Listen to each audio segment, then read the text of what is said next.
A paz do Senhor, amados irmãos. Eu sei que vocês não vieram aqui para ouvir o pastor, mas ouvir a Deus, tá? E também há no coração de Deus um tremendo interesse em cuidar dos seus filhos e cuidar do seu povo. Deus, Ele faz um perfeito juízo dessa grande oportunidade que Ele tem, porque Ele não nos tem toda hora que Ele quer, correto? No dia a dia nós estamos sempre atarefados com as nossas preocupações, é como se Deus não estivesse conosco. A gente age como se Deus não estivesse presente, porque somos tomados pelas dificuldades diárias e nem percebemos que Deus está ali. Então, nesses momentos que você não está ligado a Deus, Deus está presente, mas é como se Ele não tivesse. Então, Ele não tem oportunidade de interferir na sua vida e mudar a sua história. Mas nesse momento não, vocês não têm perturbação aqui, vocês estão aqui por causa de Deus. Então Ele valoriza muito esse momento, sabia? Ele gosta desse momento, Ele gosta do momento que você está orando, Ele gosta do momento que você está ali lendo a Bíblia, são os momentos de Deus com você. Então eu sei que vocês vieram aqui então ouvir a Deus, eu estou ciente disso aqui, tá bom? Então vou acompanhando a sugestão do pastor, falar sobre depressão. Muitas das vezes as pessoas chamam, a maioria, grande parte, hoje nem tanto, mas antigamente, grande parte dos crentes achava a depressão problema do diabo, problema espiritual. Muito. E você vê gente bem intelectualizada na teologia, né, e várias igrejas, mesmo de denominações já tradicionais, bem intelectualizada, mas ainda tem essa visão. Mas a depressão, embora ela tenha 3 viés, a depressão, ela de fato tem um viés espiritual. Mas o viés espiritual é o mais fácil de ser tratado, porque você ora e a pessoa fica curada na hora. Na hora. Na minha experiência de lidar com esse tipo de problema, quantas vezes as pessoas vinham na minha clínica e, mesmo eu sendo profissional, mas quando eu notava que era um crente, ou quando eu notava uma pessoa ligada à família de crente, eu saía da base profissional e tratava espiritualmente. E eu orava, pronto, acabava ali. Eu nem recebia da pessoa, tá? Mas ela também tem um viés fisiológico. O viés fisiológico da depressão está ligado à química do corpo. São os hormônios. Os hormônios são determinados fatores que ligam a nossa estrutura neurológica ao resto do corpo. Tá bom? Então, por exemplo, eu estava falando com o pastor, Deus colocou dentro de nós um sistema de fuga e um sistema de paz. Então, esse sistema, eles são acionados pelas experiências começando na mente. Então, um exemplo, eu dei ali para o pastor. Nós estamos aqui dentro. Se ouvirmos um barulho bem forte ali fora, você ouve o barulho e você começa a pensar. Aí você vai dar uma interpretação do que é isso. Se você interpretar que é um perigo de morte, pronto. Essa interpretação de perigo de morte vai gerar uma emoção, medo, não é isso?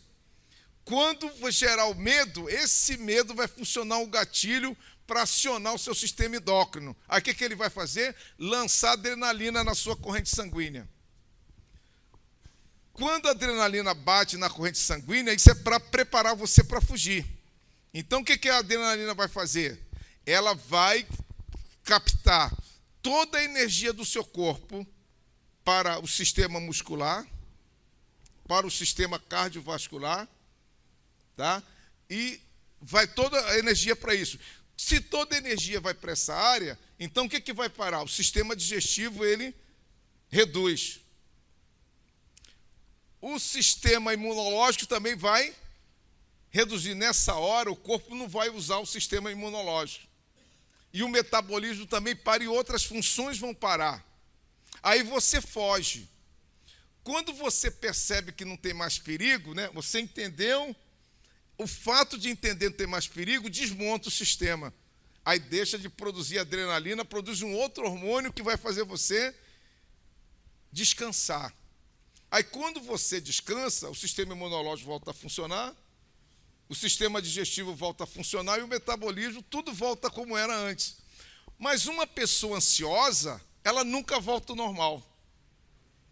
Uma pessoa estressada, ela nunca volta ao... O corpo dela está sempre funcionando como se estivesse em perigo. E se ela está nesse estado, o que acontece com o sistema imunológico? Começa a funcionar deficientemente. Então, imagina uma pessoa que é estressada desde criança. Quando ela começa a chegar aos 50, 60, vem a conta. Você me entende? Quando ela chega aos 60, por exemplo, como o metabolismo não funcionou direito, esses anos todos que ela se alimentou, o corpo dela, o cérebro dela não se beneficiou do alimento. Então ele fica deficiente. E é por isso, por o sistema imunológico estar deficiente, que a pessoa fica susceptível a uma série de doenças, chamadas doenças imunológicas, não é isso? Facilita, não quer dizer que isso vai gerar câncer, mas facilita o câncer. Facilita a psoríase. Facilita uma série de enfermidades. Por isso, como Deus sabe dessas coisas, o que o Senhor diz? Não andeis ansiosos com coisa. Por que Deus diz isso? Para proteger você. E a única defesa que nós temos é a fé, confiar em Deus. Em vez de você ficar preocupado, que a preocupação, gente, não resolve nada. Às vezes a gente pensa que preocupação, o pensar, o raciocinar, ajuda você a resolver o problema, mas a preocupação, não. A preocupação coloca a sua mente a funcionar, mas não vai a lugar nenhum. Ela vai passando de um problema para o outro e vai potencializando e aumentando o problema e não resolve nada.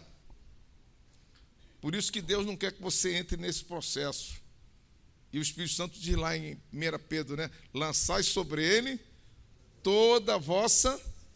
Olha, Deus, olha, você não é páreo para isso aí. Joga em cima de mim. Joga em cima de mim. Eu morri para isso. Joga em cima de mim. Mas a gente não joga, né? Às vezes a gente até joga. Mas quando vem um problema, você vai lá, toma de novo e começa a resolver, não é isso? Eu costumo dizer que quando você vem a Cristo, nós somos tipo um armário, igual esse aqui, tem vários escaninhos. Só que esse armário tem várias chaves. Cada escaninho desse tem uma chave. Você entrega a Deus o armário todo, mas fica com a chave dos escaninhos, pastor. Entendeu? Um escaninho desse é a preocupação com o casamento, por exemplo. Aí Deus é dono da sua vida. Mas daquela área do casamento, a chave ainda está na sua, você não entrega. Então o Espírito Santo começa uma luta com você. Me dá essa chave, me dá essa chave, me dá essa, deixa eu entrar aí. Você não, eu vou cuidar, que se eu não cuidar, ninguém. Mas essa atitude toda de falta de confiança é uma coisa que a gente aprende na família.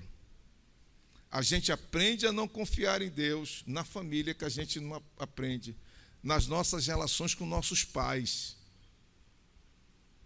Eu não vou entrar na palestra aqui, porque eu vou só dar dica. Por exemplo, uma das funções da mãe no processo de geração de um ser humano que Deus estabeleceu, a mãe é responsável de transmitir segurança para um filho. Então, um ser humano aprende a se sentir seguro, ou melhor, corrigindo, a mãe é responsável de transmitir confiança. Então, o ser humano aprende a confiar no outro através da mãe. E a mãe também é responsável de transmitir a sensibilidade a um ser humano. A mãe transmite a confiança, ensina o ser humano a confiar no outro, quer dizer, a confiar em mais alguém além de si mesmo. E ensina a sensibilidade para poder amar. Agora, o pai é que transmite a segurança. Então, quando a mãe e o pai fracassam no desempenho da sua função, no processo de desenvolvimento do ser humano, vai causar esse dano. Então, se o indivíduo não aprendeu a confiar em mais alguém além dele, desenvolve na cabeça dele o seguinte: se eu não fizer por mim, ninguém faz. Aí ele se converte. Eu confio em Deus, tudo bem, enquanto tudo estiver bem. Mas na hora que vem um problema, ele começa a lutar por si mesmo, deixa Deus de lado. Isso é no automático. Isso é no automático. Então a depressão, voltando aqui, ela tem um fator espiritual, tem um fator fisiológico. Então, esse sistema de fuga e de paz que é estabelecido dentro de nós, quando a pessoa está muito ansioso, por exemplo, fisiológico, esse, sem contar a parte da ansiedade, tá? O fisiológico. Se isso é provocado por uma desorganização fisiológica na área do metabolismo, tá? Por isso, quando você vai para o psiquiatra, ele começa a fazer uma série de exames para você. O primeiro exame que ele pede é a dosagem de hormônio. Tá? Ele começa a fazer uma série de exames no seu sistema endócrino. Tá? E um dos primeiros exames que ele pede é dessa glândula que fica aqui, ó, a tireoide, porque ela praticamente como se fosse, comanda todo o seu sistema endócrino. Então ele manda fazer o exame da tireoide, que se a tireoide estiver funcionando bem, então não é um problema de nível fisiológico. Então ele parte para analisar outras possibilidades. Mas quando uma pessoa, por exemplo, tem depressão pós-parto, quando uma mulher tem um parto, às vezes sofre muito, aquilo causa uma certa desorganização fisiológica nela, correto? Que faz com que o hormônio não funcione direito. Quem trata esse tipo de problema fisiológico é sempre o psiquiatra. Então, se você está com uma... Mas, de qualquer forma, para iniciar qualquer tratamento nessa área do ânimo, chamado doença do ânimo. O que são doenças do ânimo? A depressão é uma doença do ânimo. O pânico é uma doença do ânimo. A anorexia é uma doença do ânimo. Bulimia é uma doença do ânimo. Transtorno obsessivo compulsivo é uma doença do ânimo. E outras doenças que estão surgindo aí por causa da própria desenvolvimento da sociedade, né?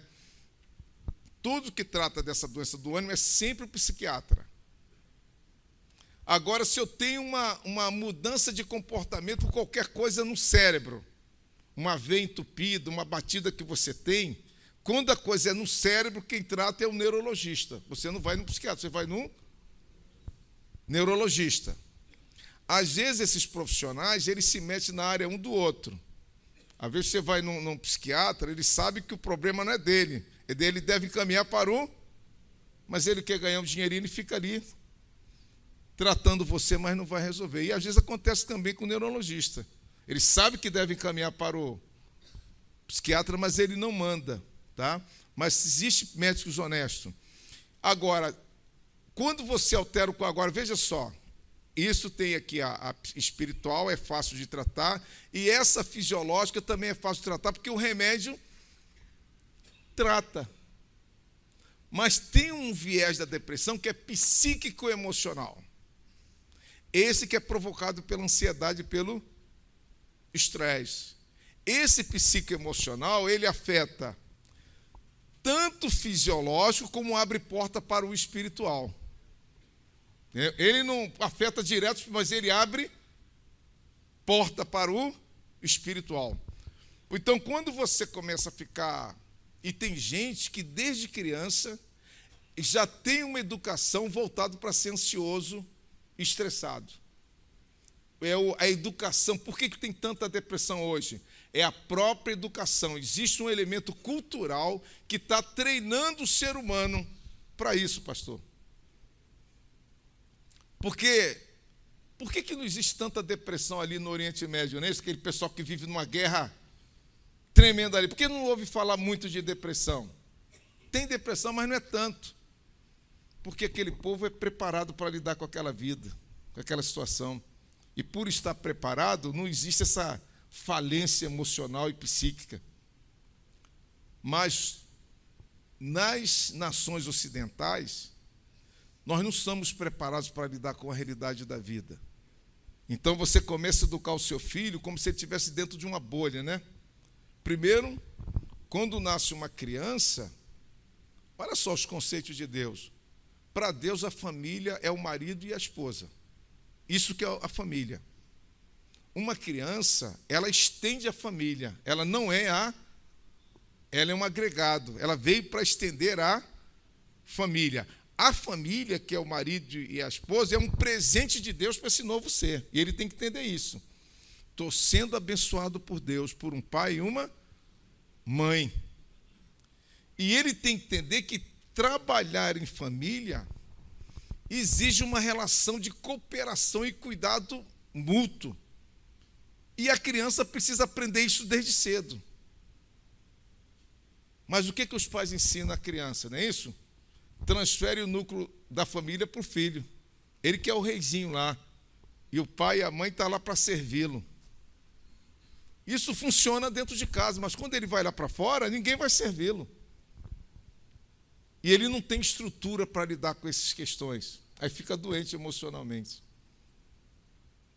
Entendeu? No trânsito, ninguém vai sorrir para ele, ninguém vai dar passagem para ele. Em casa, ele tem uma vontade, todo mundo está lá para servi-lo. Então, ele não aprende a lidar com frustrações. Ele não aprende a lidar com o não. E o que mais ele vai encontrar aí na realidade é não e frustração. A vida não vai funcionar do jeito dele. Ele se frustra até com Deus, porque às vezes ele quer que Deus trate ele como um reizinho, mas só existe um rei.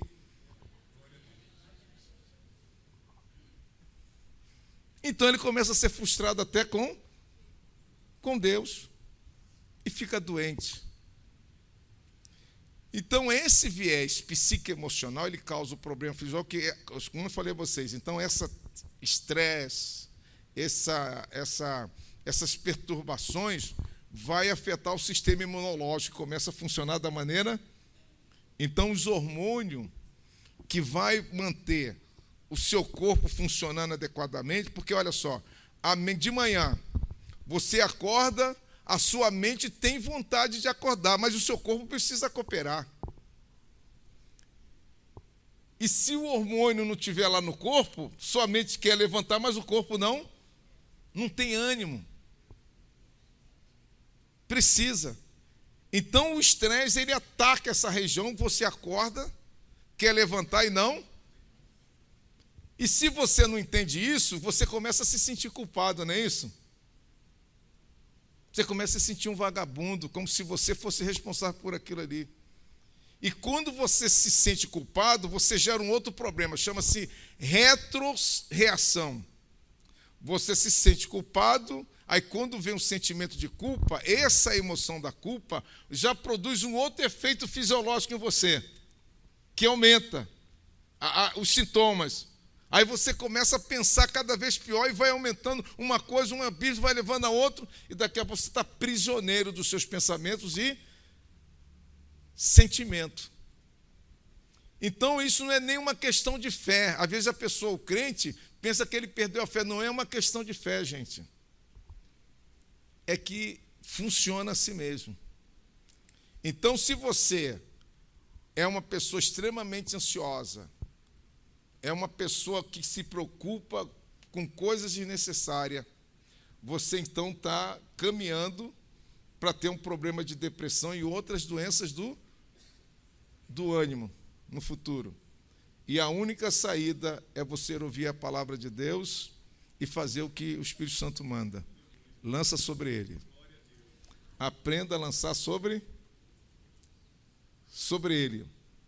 Então, essa viés psicoemocional que vai afetar o lado fisiológico, não é isso? Que começa a produzir em você medo, vergonha, você perde a vontade de ler a Bíblia. Está vendo onde começa o viés espiritual aí?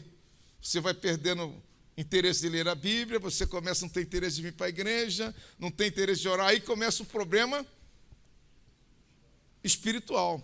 Ela não causa o problema espiritual diretamente, mas as consequências levam você para esse buraco de se afastar de Deus. Aí o inimigo chega perto. Aí o inimigo vai chegar perto. Tá? É isso aí que eu queria falar só nesse momento aqui, tá bom, pastor? Para vocês terem uma ideia como é que a coisa funciona. E outra, Deus nos criou, nós temos o quê? Um corpo, não é isso? Nós temos uma alma, não é isso? E temos um espírito.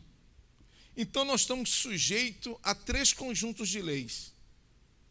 Por termos um corpo, nós estamos sujeitos às leis genéticas e fisiológicas. Se você quebrar uma dessas leis, o corpo sofre.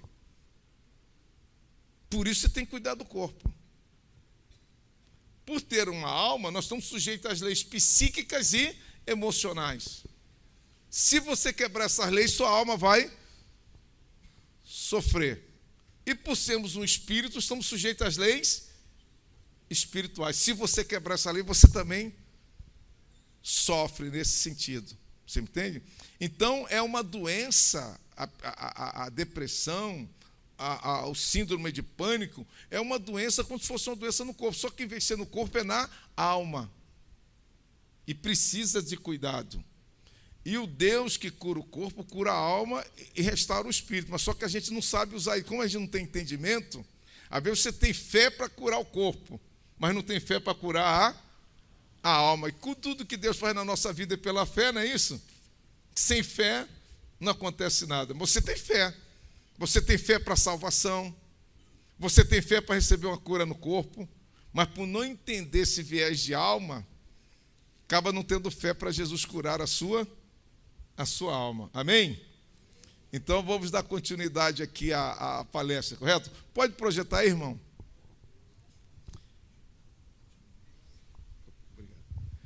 Então hoje de manhã nós vamos falar restaurando minha vida para curar a minha família.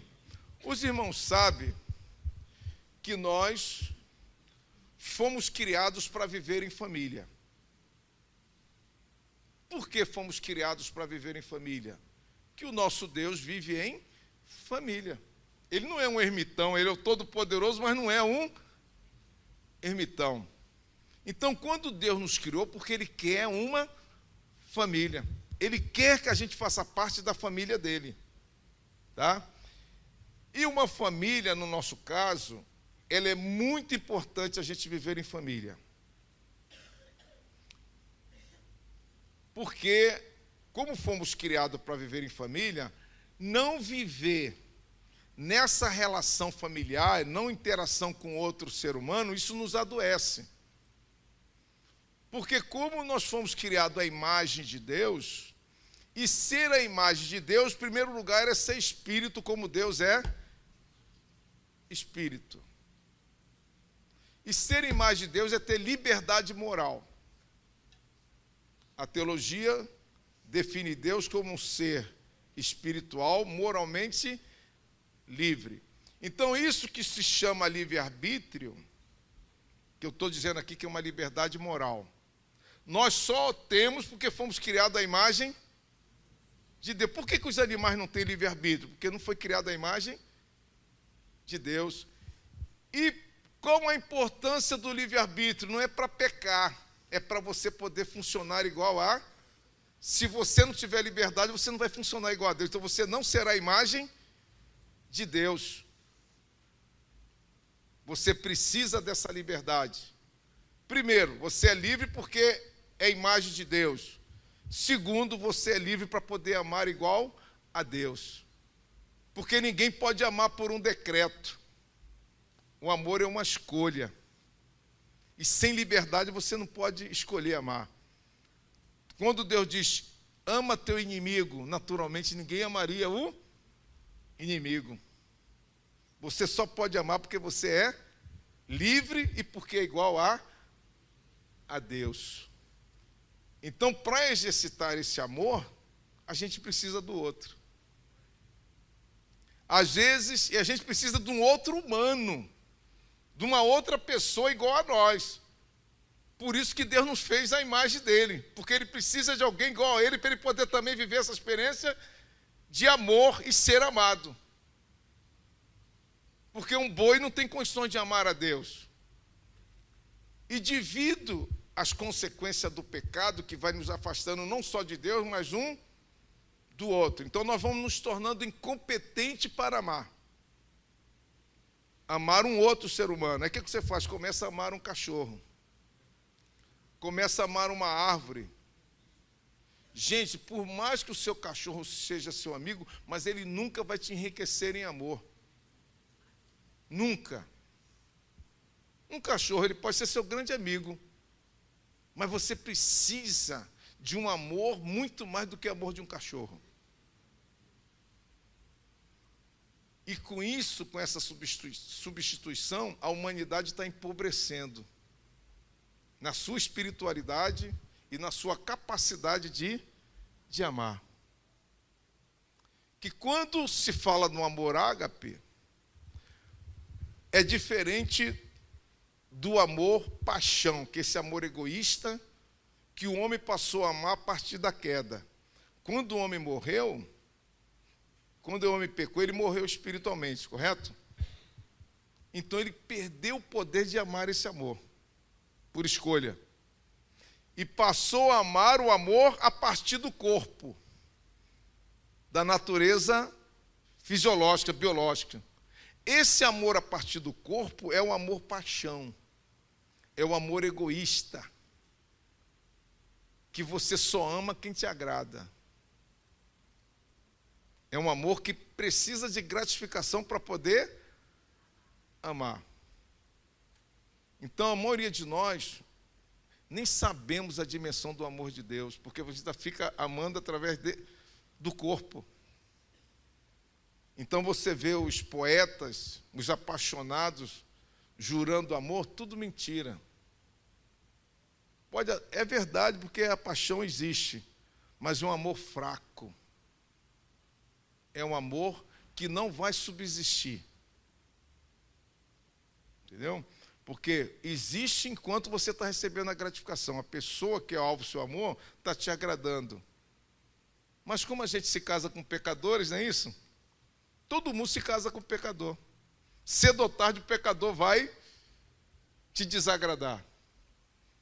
E quando o pecador começa a agradar, esse amor pula pela janela. Já foca você em outro que possa te agradar. E você vai atrás daquele que te agrada. Daqui a pouco esse outro também é pecador, vai te desagradar. Você vai ter que focar para outro. É o amor fraco. É o amor do homem que está morto. É o mesmo amor do cachorro, do boi. É o mesmo amor. Tudo focado nas necessidades naturais. Então, quando Deus nos criou a sua imagem e nos deu o Espírito, literalmente, Espírito, nós temos esse poder de amar. Então, esse amor, ele não busca alguém para amar, para lhe satisfazer. Esse amor está focado no outro. Quem ama espiritualmente, o prazer dele é fazer o bem do outro. Quem ama espiritualmente, o foco é fazer o bem ao outro. A alegria dele, o prazer dele, a satisfação dele está em fazer o bem. Ele só sente alegria, só sente prazer quando está fazendo o bem. Mas se eu amo o outro também que está querendo me fazer bem, está vendo? Então essa pessoa que eu quero fazer bem, ela me ama, também está correndo para me fazer. Então esse amor nunca acaba. Esse amor nunca se decepciona, como diz a Bíblia, né? Nunca acaba. Tudo sofre, não é isso? Tudo espera. Esse amor nunca acaba, porque a minha satisfação não está buscar alguém para me satisfazer. A mim. Mas a minha satisfação é buscar alguém que eu possa amar. Que eu possa me dedicar. Esse é o amor ágape. Mas quando o homem morreu espiritualmente, perdeu essa capacidade, que a vida dele ficou resumida à vida animal. E como esse amor precisa de fazer escolha, e às vezes você amar uma pessoa que está te fazendo sofrer, é difícil, né, fazer essa escolha naturalmente. Então a gente não ama. E já que todo mundo casa com pecador, por isso que é difícil viver e ficar casado. Para você permanecer casado, o amor espiritual, ele tem 3 poderes fundamentais. Primeiro, poder de perdoar. Segundo, poder de se humilhar e pedir perdão. E terceiro, poder de suportar. Só o amor de Deus que tem essa capacidade. Perdoar, se humilhar, pedir perdão e suportar. Então, numa família, todos nós, por sermos pecadores, ou pelo menos viemos dessa experiência de morte espiritual, todos nós temos dificuldade. Então, se não houver cura dentro da família, não vai haver felicidade. Entendeu? Não vai haver felicidade. Então, por isso o tema. Restaurando minha vida para curar a minha. Então, os irmãos sabem a dor que causa dentro de uma família, uma pessoa que é viciada em droga, em bebida, um pai que é um adúltero, envolvido com prostituição, um pai ignorante, um irmão ignorante que não perdoa, cheio de mágoa. Você sabe qual é o dano. A família pode ter tudo para ser feliz, mas uma pessoa dessa não é dentro de uma família, dentro de uma comunidade. Eu fui morar num condomínio que era uma delícia, não tinha muro. Você podia dormir com a porta aberta. Até que um dia foi para lá uma família que tinha um filho drogado. Essa única família, esse único filho infernou. Fez todo mundo fazer muro, não podia mais dormir com a porta aberta. Enquanto esse jovem estava lá, ele tirou a paz de todo mundo. Isso numa comunidade, imagine dentro de uma família. Então, abra sua Bíblia, por exemplo, lá em Romanos capítulo 7, de 15 a 17. Então, essa cura é uma cura que deve ocorrer após a salvação. Tá? Você não tem que ser curado primeiro para ser salvo, você primeiro tem que ser salvo, não é isso? Por isso que você vê muita gente que você oferece a Jesus, não, primeiro eu vou resolver isso aqui, primeiro eu vou me livrar disso, me livrar daquilo. Não, é uma visão errada. Quem nos salva e vai cuidar da nossa cura é Jesus Cristo. Que se uma pessoa pudesse melhorar sem Cristo, não é isso? Seria fácil. Vocês notem que dentro da sociedade normal, cada geração vai gerando uma geração, cada geração vai produzindo uma geração pior do que ela. Agora, eles não querem melhorar? Querem. Eles querem menos violência, menos estupro, violência contra a mulher, criança abandonada, menos corpo. Querem. Mas querem fazer isso sem Cristo. E ninguém consegue resolver isso. Por isso que você vem. Jesus disse, eu vim para os pecadores, não é isso? Eu vim para os injustos. Então, um erro nosso, achar que primeiro eu tenho que me consertar para poder ser salvo. Não. Você é salvo para poder ser consertado por Deus.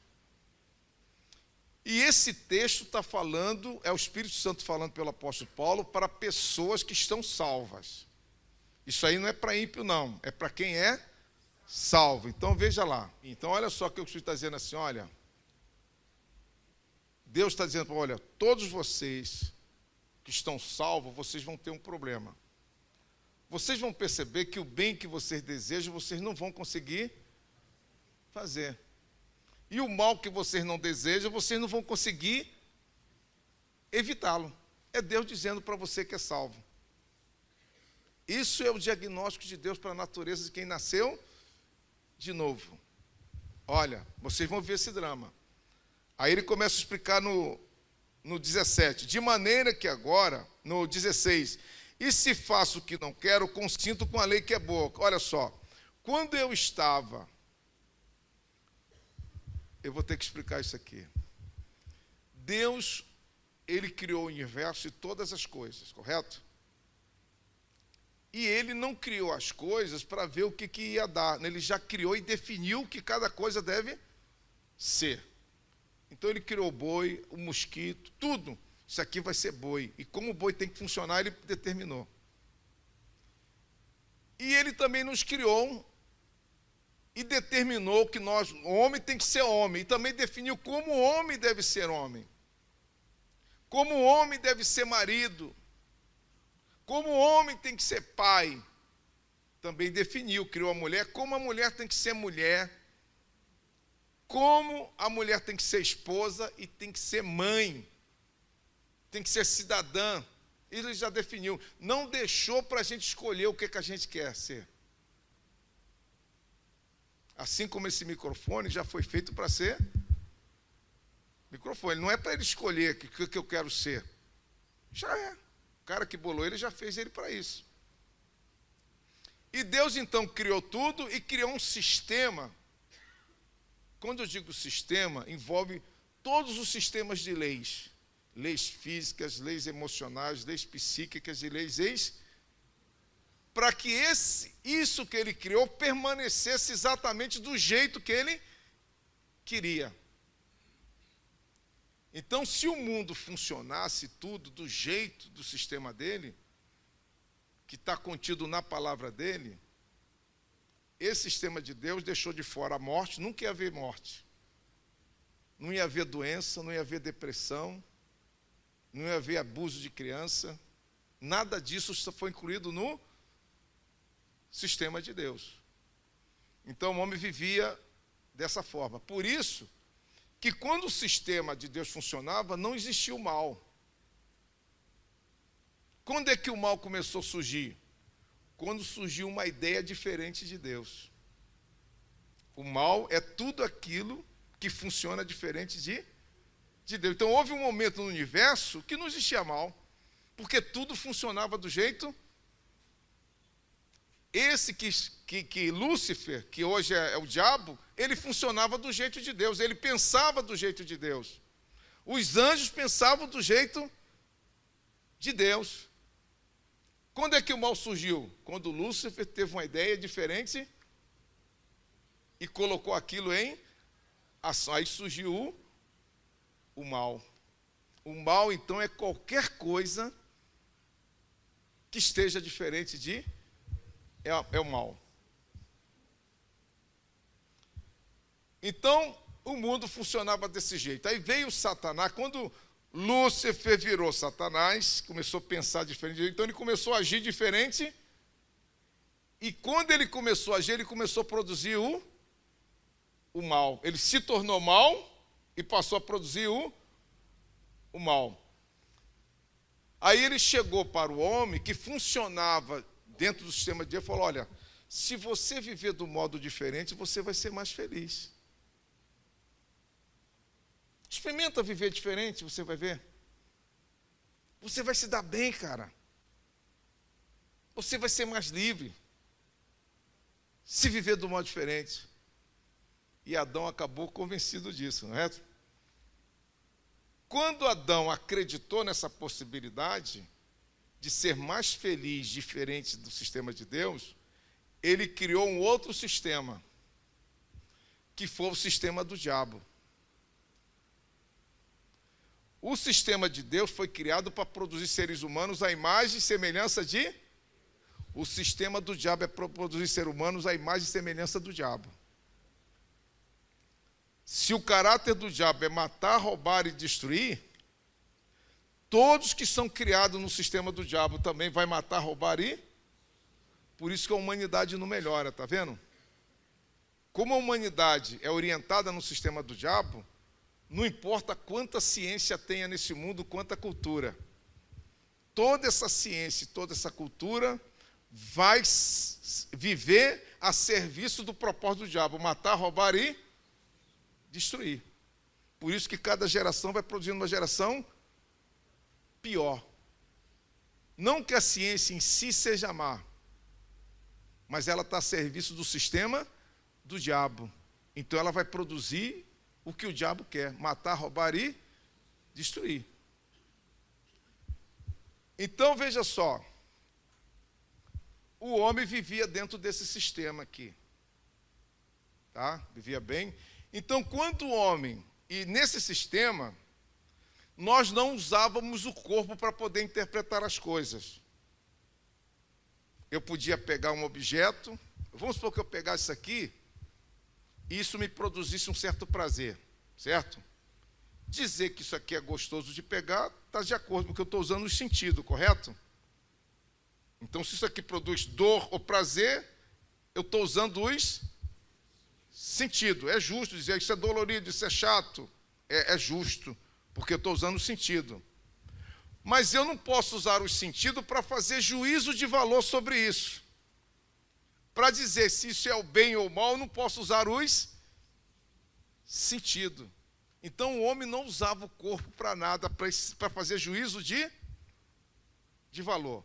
Então quando ele pegasse, estava sentindo prazer, ele não dizia pelo prazer que isso é o bem. Ele disse, Senhor, o que é isso? Aí Deus dizia o que era. E ele assumia o juízo mas ele não fazia juízo por si próprio. Porque se ele fosse usar o sentido, ele vai se enganar. Se ele pegasse algo que era chato, desagradável, dolorido, ele falou, isso é mal. Não. Senhor, o que é isso? Se Deus dissesse, isso é o bem. Então ele continuaria lidando com, mesmo sendo chato. Mesmo sendo dolorido. Porque ele vivia espiritualmente. E quando você vive pelo Espírito, você não vive em função da dor e prazer. Você vive em função daquilo que é justo. Que o Espírito está conectado com Deus. E Deus é o fundamento de todo o bem, de toda a justiça. Então, se você vive pelo Espírito, você não interpreta as coisas em função do que sente, mas do que compreende. E essa compreensão está fundamentada na revelação de Deus. Então, quando o homem pecou, que morreu espiritualmente, está vendo? Ó? Ele agora não tem mais o Espírito para compreender segundo Deus. Ele só tem o que? Os sentidos. Aí ele começou a ser enganado por Satanás, está vendo? Então o homem passou a fazer juízo de valor em função da dor e prazer. Então tudo que é o prazer ele chama de bem. E tudo que é dor ele chama de... Só que isso moralmente, espiritualmente não é verdade. Porque tem coisas que são extremamente prazerosas e são más. E tem coisas que são desagradáveis, até a vontade de Deus que é desagradável para a nossa natureza comum, mas são boas. Mas se você usa como base, não a revelação de Deus, mas você mesmo, você vai ser enganado o tempo todo. Por isso que você observa muitos de nós amando nossa própria destruição, não é isso? Por quê? Porque aquilo dá prazer. Se dá prazer, no meu conceito carnal, aquilo é o bem, porque dá prazer. E odiando as coisas de Deus. Por exemplo, perdoar, às vezes é desagradável. Mas você não se esforça para perdoar porque você acha que é mal. Manter seu casamento, porque você casou com um pecador e vice-versa, você tem dificuldade de buscar a Deus para desenvolver o poder do amor para perdoar, o poder do amor para pedir perdão e suportar. Mas como é chato você... Deus não quer que eu sofra. Não, Deus quer que você ame. E se você ama como Jesus te amou, você vai perdoar. E não vai manter aquele relacionamento baseado na sua própria força, que a sua força a força humana ela é fraca. Então você não pode confiar em si. É como diz o Espírito, não te estribe no teu próprio entendimento. Mas como você vive tanto centrado em você e perdeu a capacidade de confiar em Deus, é difícil, às vezes, nesse momento de sofrimento, você esperar em Deus. Chega uma hora que você pula do barco, não é isso? E não tem experiência de ver os milagres de Deus também na área da sua vida. No seu casamento, na mudança do seu filho, na mudança da sua filha, porque a gente pula do barco antes, porque não confia, porque não aprendeu a confiar. Então, ele diz aqui, agora eu vou para o 16. Então, quando eu era espiritualmente, eu vivia em consonância com a palavra de Deus. Pequei e morri espiritualmente, mas agora eu nasci de novo. Se eu nasci de novo aonde? Aonde que nós nos tornamos nova criatura? Não é no corpo, correto? Se uma pessoa se converte com 100 anos, ela continua com um corpo de 100 Então ela não é nova criatura no corpo. Também ela não é nova criatura na alma. Ela é nova criatura no espírito. É ali que você nasce de novo. Então, esse espírito que nasceu de novo, ele quer fazer o que está no versículo 16. Vamos ler todo mundo junto? O versículo 17. É melhor. O versículo 16. E se faço o que não quero, consinto com a lei que é boa. Porque ele está dizendo assim, olha, eu agora que nasci de novo espiritualmente, eu quero cumprir a lei eu estou comprometido com a lei de Deus. Então, dentro do meu coração, eu acordo querendo fazer a lei de Deus. Eu acordo e vivo querendo fazer a vontade Então, lá no meu homem interior, o que eu quero é fazer a lei. Então, quando eu não cumpro a lei, não estou fazendo o que eu quero. Entendeu como é que é? Porque o que eu quero lá no íntimo é o quê? Fazer a vontade de Deus. Isso está escrito aqui, veja só. Leia o versículo 22. Porque segundo o homem interior tem o prazer na lei. Esse homem interior é o homem que nasceu de novo. Ele conscientemente quer fazer a lei de Deus. Então o que Deus está dizendo aqui? Então, se faço o que não quero, já não sou eu mas o pecado que habita. Aí vem a pergunta, como é que o pecado habita na vida de uma pessoa que nasceu de novo? Como é que o pecado está em mim? Eu sou uma nova criatura e Deus está dizendo que o pecado habita na forma de hábitos. O pecado está em você na forma O hábito, ele é operacionalizado pelo seu inconsciente. Isso quer dizer que tudo que você faz pelo inconsciente não passa pelo seu consciente. O nosso inconsciente, ele reage às circunstâncias e os inputs antes de você ter consciência. Antes de você perceber o que está acontecendo, o seu inconsciente já põe você para funcionar. É isso que o Espírito Santo está dizendo. Então, se não houve conscientemente em mim uma determinação de fazer aquilo, na verdade o que estava em mim era não. Se eu fiz, então não foi eu que fiz. Foi o pecado que habita. E como é que o pecado está em mim? Na forma de hábitos. Então, se o Espírito é a sede da consciência e da compreensão, o corpo é a sede da vida irracional. As forças que atuam no nosso corpo são forças por exemplo, a fome é uma força do corpo. Quando você sente fome, a fome empurra você para poder se alimentar, né? Isso, e saciar. Mas essa fome não indica a você a melhor comida. Ela não diz você qual é a melhor comida. Ela também não orienta você sobre a quantidade que você deve comer. Ela apenas empurra você para comer. Então essa força precisa ser dirigida, entende? Precisa ser dirigida. Da mesma forma, a necessidade sexual. Assim como você tem fome, Deus colocou em você uma natureza sexual. Então, a nossa sexualidade não é pecado, assim como não é pecado ter fome. Porque uma necessidade natural que Deus colocou está associada ao projeto de Deus de povoar a terra. Mas assim como eu aprendo a me alimentar da maneira errada, eu aprendo a saciar minha necessidade sexual também da maneira errada, fora da vontade de Deus. Então, o que acontece? Quando ele diz assim, se não sou eu que faço, então é o pecado. Agora, como é que esse pecado entra em mim?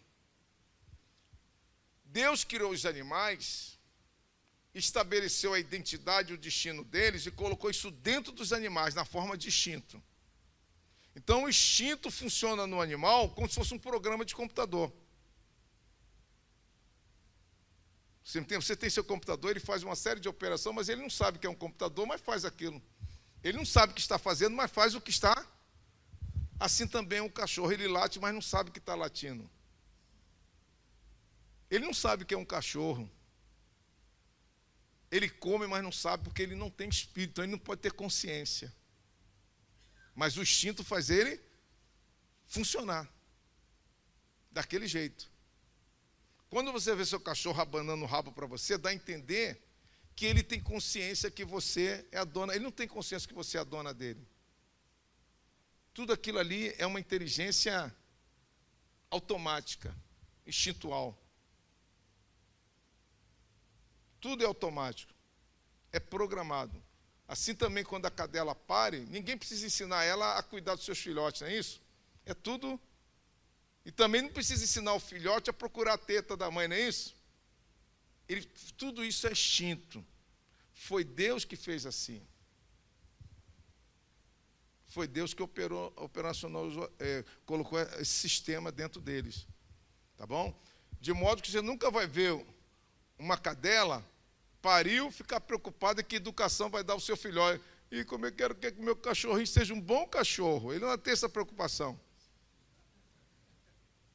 Ele sempre vai ser um bom.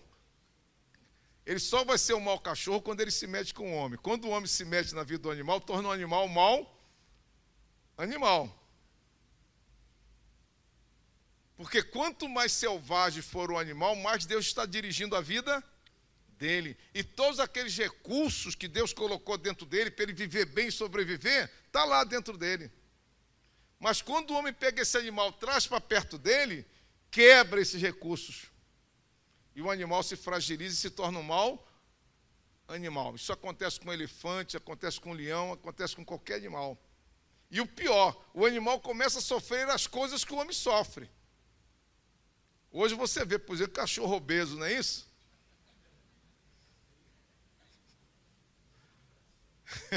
Problema de coração, problema de depressão, cachorro com problema de depressão.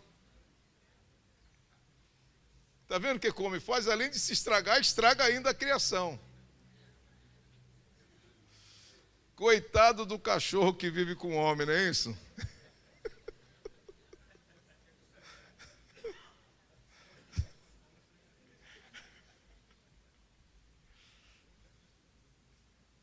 Aí o animal se torna... Então, nos animais, Deus estabeleceu e colocou o programa instintual dentro dele.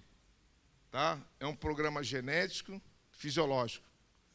Deus também, antes de nos criar, estabeleceu a nossa identidade, o nosso, mas não colocou dentro da gente, está vendo? Você não pode ser o homem que Deus criou, nem a mulher que Deus criou naturalmente, como os animais. Onde que Deus colocou? Veja aí no Salmo 139, faz favor, versículo 16.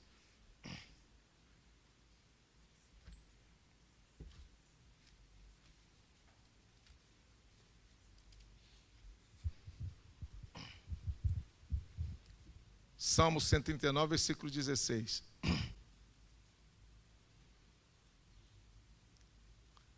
Mesmo assentado, vamos ler todo mundo junto, eu gosto de ler, sabe por quê? Olha, existe um fenômeno psicológico que tudo que você apenas ouve, 72 horas depois vai pelo ralo da memória, 95%.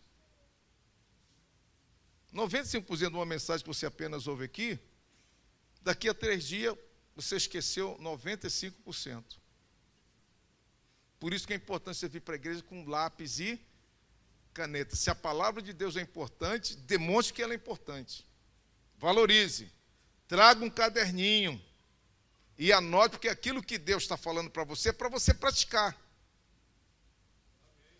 É para você praticar. Porque se você ouve e não pratica, aquilo não vai prestar para nada. Todo conhecimento, gente, sem prática, não presta para nada. É a mesma coisa você entrar numa escola para aprender a pilotar. Você passa 5 anos só aprendendo teoria, mas se não praticar, não vai ser aviador. Isso serve também para a vida cristã. Por isso que lá em Tiago o Espírito Santo diz, não sede o que apenas, mas com que intenção? Que é para praticar. Então, se você vem para o templo, ou está fazendo seu devocional, e não está com caderninho, porque você não está dando valor à palavra, ou pelo menos acha que não é para praticar. Isso é um engano, o diabo se aproveita dessa sua bobeira, sabia? Então não importa quanto sermão você ouça, os estudos que você ouça, mas desde que você não pratique. Então você nunca vai ser a pessoa que Deus quer que você seja, nunca vai ser útil a Deus como deveria ser. Então, se a palavra de Deus é importante, como você diz que é, então dê a importância. Não é isso? Você não faz a conta do seu dinheiro, não mantém tudo sob controle? Porque para você o dinheiro tem valor, não é isso? Então dê o mesmo valor à palavra de Deus. Leve a sério a palavra de Deus. Então, Deus também estabeleceu a nossa identidade, mas não colocou esse projeto dentro. Onde ele botou? Vamos ler todo mundo agora o versículo 16. Leamos. Os teus olhos viram o meu corpo ainda informe, e no teu livro todas essas coisas foram escritas, as quais iam sendo dia a dia formadas, quando nenhuma delas...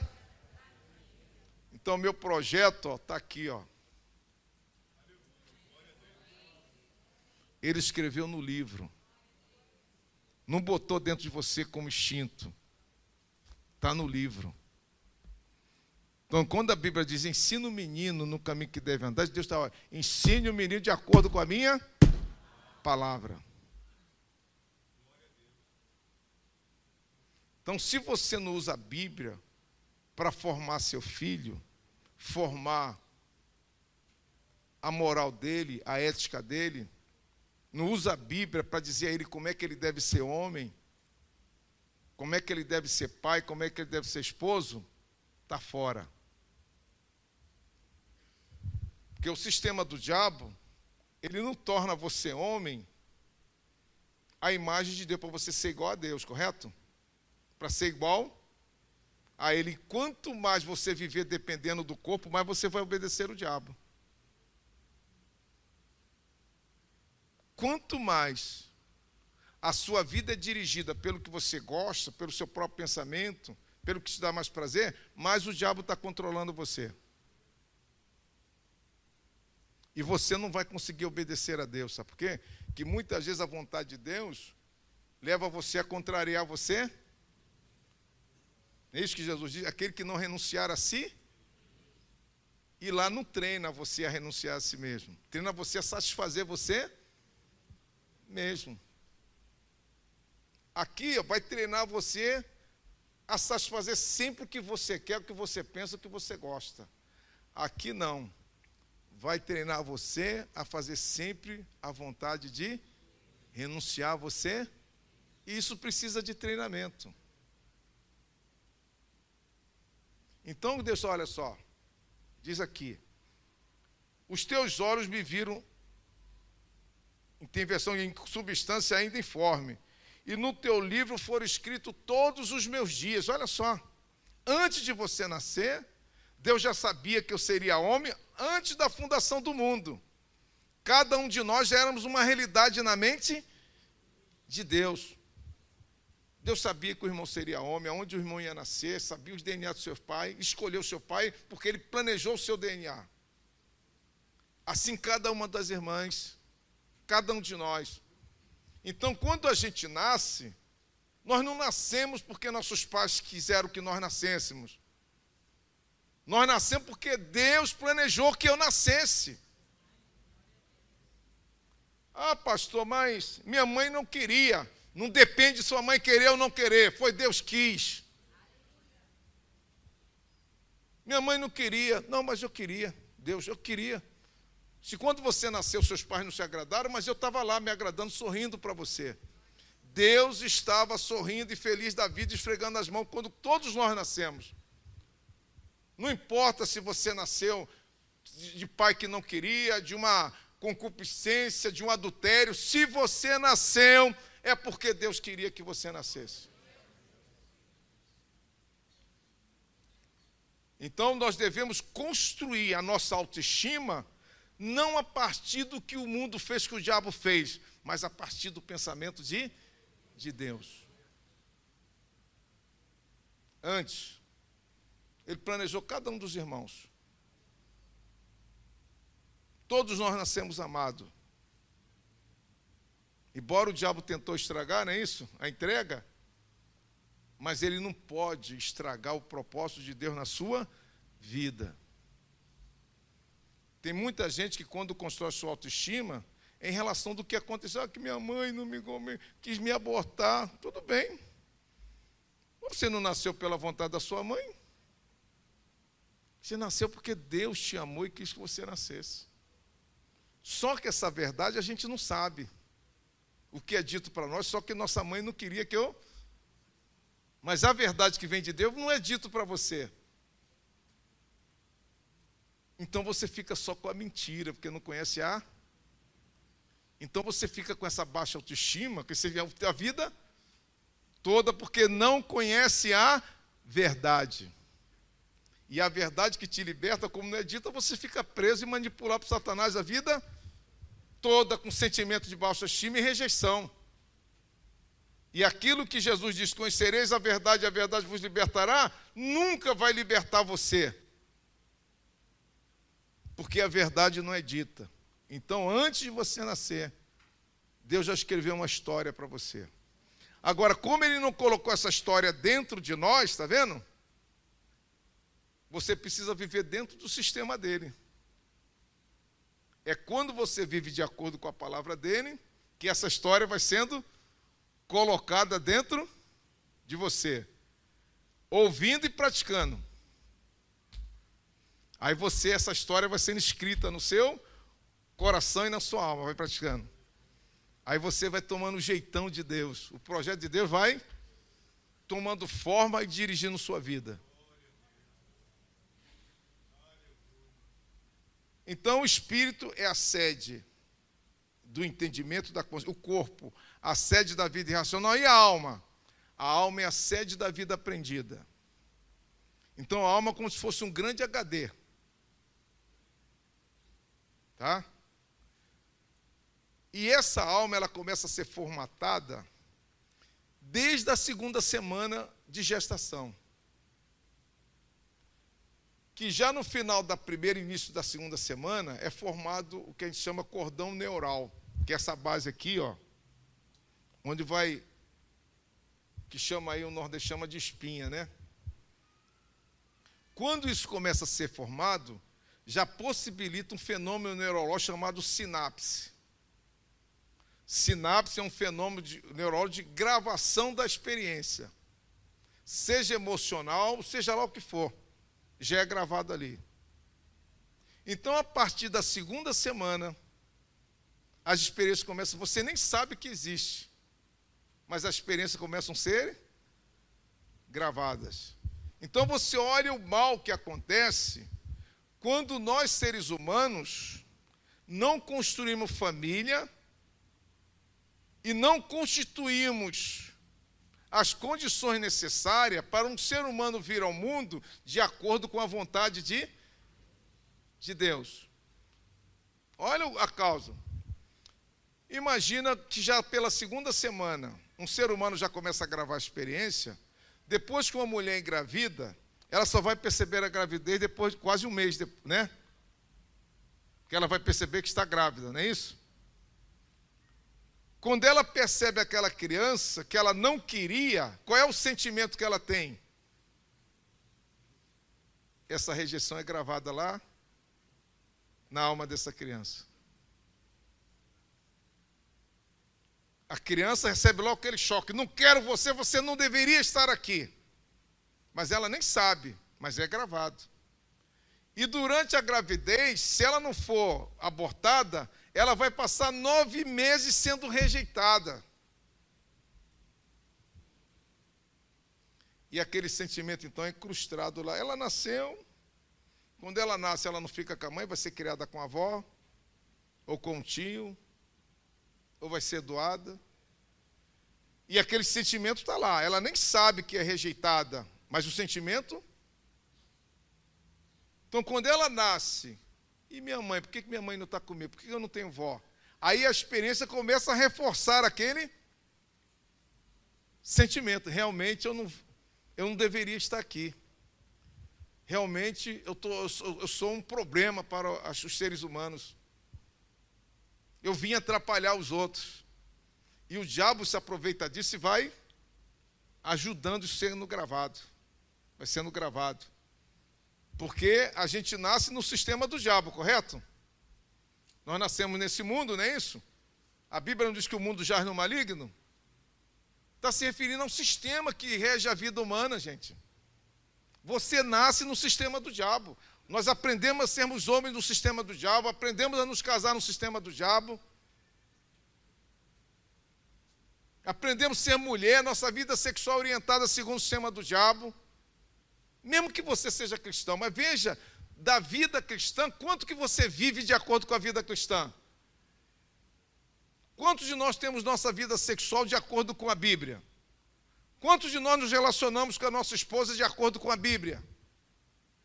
Então, se você lembra, se você não pensa e não age como Deus, você está no mal. Não tem meio termo. Para Deus não existe 99,9% de verdade. Ou é 100% ou não é. Então, quando Jesus vem atrás de mim, ele me encontra aqui, ó.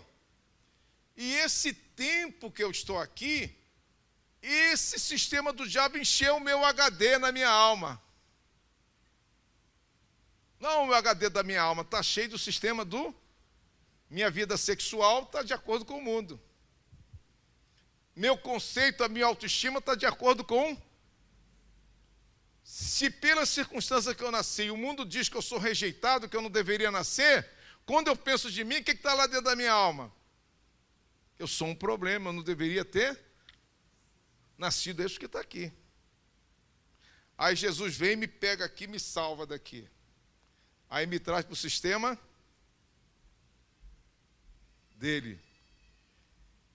E aqui agora eu tenho que regravar.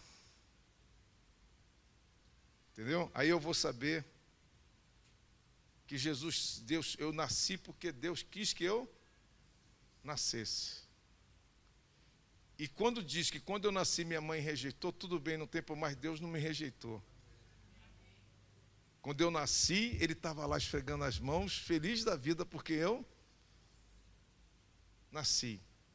Se quando eu nasci, meu pai esperava uma menina e veio um menino, ele ficou triste, não interessa. Deus queria que eu fosse o menino que eu sou. Se quando você nasceu, o pai queria um menino, veio uma menina, ele ficou meio triste, você é a menina que Deus planejou. Você é exatamente a pessoa que... Mas só você só vai saber disso aqui. Lá não diz isso para você. Lá só diz mentira do diabo. Agora, leia no Salmo 139, versículo 14. O que Deus planejou que todos nós soubessem a nosso respeito? Vamos ler todo mundo juntos. Salmo 109, 14. Isso, vamos lá. Eu te louvarei, porque de um modo terrivelmente tão maravilhoso fui formado. Maravilhosas são as tuas obras, e a minha alma o sabe muito bem. Isso que Deus quer que seja gravado dentro de você. Então Deus planejou que todos nós, no sistema dele, você olhasse para o espelho, poxa, Deus, tu me criaste, eu sou extraordinário. Isso não é soberba não, é o que está escrito na Bíblia. É o que está escrito. Se eu creio na Bíblia, não é isso? Ah, porque meu pai me achava feio e minha vizinha me achava feio. Isso é problema dela, é opinião dela. Mas para o meu Deus eu sou perfeito e maravilhoso. Eu tenho que orientar minha mente, a minha identidade pela Bíblia, porque Deus escreveu no livro. Quem eu sou está no livro, e o livro diz que eu fui criado de um modo terrivelmente perfeito e eu sou um milagre. Eu sou preto, mas sou perfeito e maravilhoso sendo preto. Está vendo? Ah, pastor, eu tenho perna fina, é perfeito e maravilhoso tendo perna fina. Mas eu tenho um seio muito grande, é perfeita e maravilhosa. Porque nosso Deus é o Deus da diversidade. Você olha na mata, vê todo tipo de árvore, não é isso? É isso que dá beleza. Ele também plantou essa diversidade na raça humana. O chinês, o japonês, o amarelo, tudo isso aí é para dar beleza. Mas o diabo olha, diz que isso é feiura, está vendo? Se você não é igual ao europeu, você é feio. Se você é feio, logo Deus fez um erro em criar você do jeito que você é. Ele já leva, bota você contra Deus, dizendo que Deus fez o mal, porque é mentira. Mas quando você vem aqui, para o seu projeto, aí você ouve o Senhor dizer: olha, filha, eu te criei, me louva, porque eu te criei de um modo terrivelmente maravilhoso. Foi eu que te formei. Você é maravilhoso, eu amo você. Não existe ninguém igual a você. Eu fiz você único. E Deus é tão tremendo, gente, que desde Adão até hoje nunca nasceu um cara igual a mim. E não vai nascer. Então eu não preciso ter inveja de ninguém, correto? Nem ninguém tem inveja de mim, porque nunca você vai poder ser outra vida a não ser a sua. Mas o diabo faz você ter vergonha de você, está vendo? Por quê? Porque não vem para a verdade. Nós não baseamos nossa vida no que está escrito. E quando a gente vive no sistema do mundo, o sistema do mundo é produzir morte e destruição. Então a nossa vida vai ser de morte e destruição. E mesmo que você esteja na igreja, mas se você não tratar isso, então quando pensa ali curar, diz ali, curar minha vida seria curar a minha alma. Eu vou mexer nesse HD, nessas coisas erradas e hábitos errados que eu aprendi. Certo? Eu aprendi. Então não vou tratar mais questão de salvação. Eu vou tratar a O que é a santificação? Mudar essas coisas. Veja lá em Efésios, no capítulo 4, faz favor. Primeiro, vamos ver Efésios capítulo 2, que aqui o Espírito Santo descreve uma pessoa morta espiritualmente. Quando Deus diz que você está morto espiritualmente, um ser humano está morto, o que Deus quer dizer? Olha o que é uma pessoa... Olha o que é uma pessoa morta espiritualmente. Capítulo 2, de 1 a 3. Você fala, fulano está morto espiritualmente. É isso que Deus está dizendo aqui. Versículo, Efésios 2. E vos vivificou, estando vós mortos nas suas ofensas e... Então, eu estava morto, quer dizer, esse pessoal da igreja de Éfeso, que eram gentios, igual eu e você, estavam mortos, igual todo ser humano. Mas morto como? Em delitos e... Qual é a natureza dessa morte? Agora o versículo 2 e 3 diz qual é a natureza da morte. Em que noutro tempo andaste, segundo o curso deste, segundo o príncipe das potestades do ar, do espírito que agora opera nos filhos da... Então Deus está dizendo que uma pessoa morta espiritualmente é o mundo que influencia ela. É o mundo que forma o caráter dela, é o mundo que ensina como ela deve ser homem, deve ser pai, deve ser cidadão, político, médico. É o mundo. Por isso que se você está sendo criado pelo mundo, está segundo que o príncipe da potestade, porque é o sistema do diabo, está vendo? Então, uma pessoa morta espiritualmente, a sua vida social, a seu conceito de si mesmo, o conceito que ela tem das coisas de Deus, é segundo o mundo. Ela pensa como o mundo pensa. Ela se vê como o mundo diz que ela deve se ver. Ela se casa do jeito que o mundo diz que tem que. Então o mundo hoje diz que não tem mulher nem homem. Então se o mundo diz isso, então tem gente que é homem, mas se sente mulher. Está vendo? A palavra de Deus não interessa. O que interessa é que o mundo... Se o mundo diz que ninguém nasce homem ou mulher, que eu escolho, então quem segue o mundo vai aceitando essas e vai assumindo isso. Mas só que a palavra de Deus diz que Deus criou macho e fêmea. É o que diz a verdade. Então, para mim não ser guiado pelo mundo, se eu estou aqui e de repente, por algum motivo, por sentimentos errados que eu aprendi, eu sendo homem me sinto mulher, opa, vou me corrigir. Eu vou seguir a verdade. Não interessa o que eu sinto. O que interessa é que eu compreendo que a verdade, e a verdade diz que eu sou homem. Então, eu vou mudar o meu sentimento. Então, eu não vou seguir o que eu sinto. Vou seguir o que é a verdade, porque minha identidade Deus botou na Bíblia. Então, vou ser o que a Bíblia diz que eu sou. Ah, eu me sinto mulher. Eu sou mulher. Ah, mas eu me sinto homem. O mundo diz isso. Se você é mulher, se sente homem, então assuma a identidade de... Mas aqui diz o contrário, gente. Aqui diz, se você é mulher, é mulher. E agora mesmo a Universidade de Harvard fez uma pesquisa com quase 500 mil pessoas e bateu o martelo. O gênero é determinado pela genética.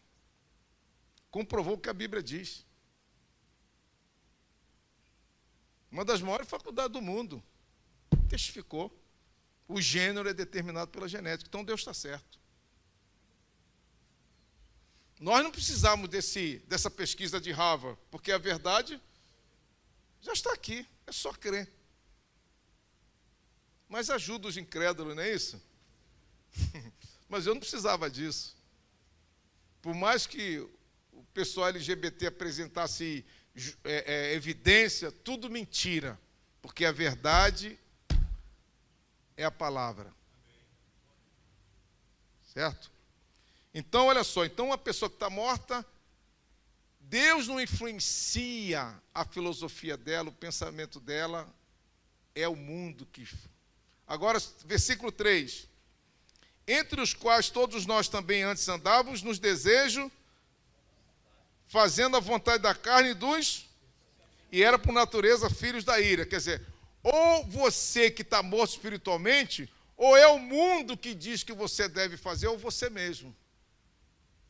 Você decide pelo que você pensa. O que conta é o que você deseja. Então, quem vive assim está morto espiritualmente. Esse que é o morto espiritual. Agora, veja o versículo 4. Versículo 4. Mas Deus, que é riquíssimo em misericórdia, pelo seu muito amor com que nos amou, estando nós mortos em nossas ofensas, nos vivificou juntamente com... Pela graça sois salvos. E o 6. Vamos ler todo mundo junto, 6. E nos ressuscitou juntamente com ele e nos fez assentar nos lugares celestiais em... O que ressuscitou? O meu espírito. Eu nasci de novo no espírito. Sou nova criatura no... Então, 2 Coríntios 5,17 diz, eis que alguém está em Cristo é nova, está se referindo ao seu espírito. Se você nasceu de novo, agora você volta a se conectar com Deus por meio da palavra. O que conta não é mais o que você sente. O que conta não é mais o que o mundo diz. O que conta não é mais o que você pensa.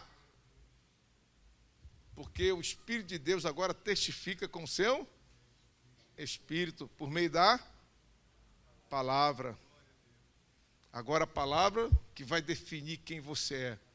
O que você pensa, os seus conceitos. Depois que você nasce de novo, agora vamos para o capítulo 4, 17. A partir do 17. Preste atenção. Eu nasci de novo. O que eu vou fazer agora?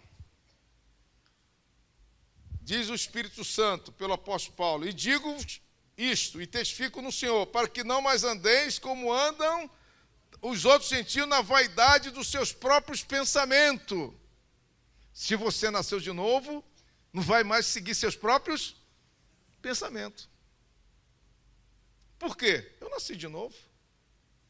Então eu não vou mais depender do que eu sinto, nem do que eu, e nem do mundo. E com relação ao mundo, Romanos 12, não vos conformeis com este, mas não vou também seguir o mundo, porque eu nasci de novo.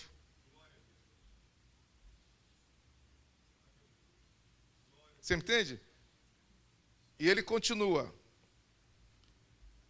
Essa pessoa que vive morto espiritualmente, segundo seus próprios pensamentos, o mundo, o que acontece com ele? Versículo 18. Entenebrecido no entendimento, separados da vida. Por que estão separados da vida de Deus? Porque a palavra de Deus não dirige eles, está vendo? Está separado. Deus não exerce nenhuma influência.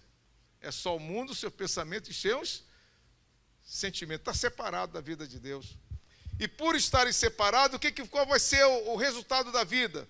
Versículo 19. Os quais, havendo perdido todos os sentimentos, se entregaram para com avidez cometerem toda a sorte de impureza. O que é isso?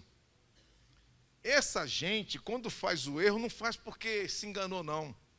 Não fez pela força do hábito apenas. Ele fez porque ele quis, porque essa é a meta dele. Ele decidiu viver pela sua própria cabeça. Ele decidiu fazer o que o mundo faz, seguir a cultura do mundo. Ele decidiu viver pelo que ele sente. Por isso, para fazer com avidez. É diferente daquele que faz pelo hábito. Ele não queria mais? Esse aqui não. Ele quer fazer o que faz. Ele planeja fazer o que faz. E ele continua no 20. Agora aqui muda. Mas vós não aprendeste assim a... Olha, se você nasceu de novo, Cristo não vai ensinar você a seguir segundo o mundo, nem seu próprio desejo e seu sentimento. Ele continua, seu pensamento.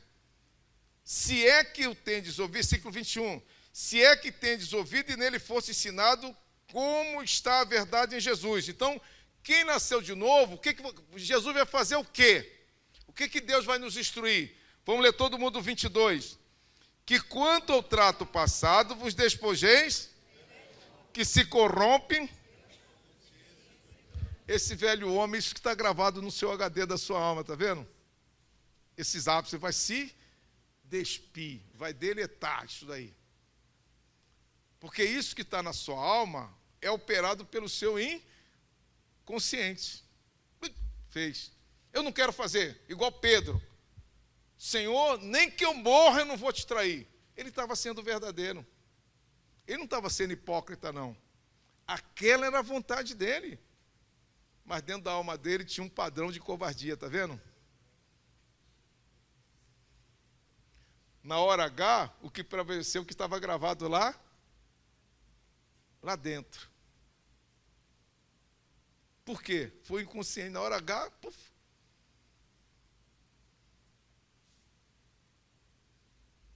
Ele não mentiu. Ele está falando a verdade. E Deus sabe que a gente funciona assim. Então, ele diz, olha, você agora nasceu de novo, agora eu não vou mais lidar com salvação, vou lidar para mudar o seu HD. Você vai se despir de todos esses hábitos ruins que você aprendeu no sistema do diabo. Agora você vai ter que aprender tudo de novo aqui. O que conta agora é a minha palavra. Não é o que você pensa, não é o que você sente, não é o que o mundo diz. O que conta é o que eu estou dizendo para você. Agora, só que essa palavra, aqui, ó, tudo que eu aprendi aqui, eu não só aprendi ouvindo, mas também aprendi porque estava praticando. Porque um hábito, ele é formado pela prática, não é isso? Quanto mais pratica, mais o hábito vai.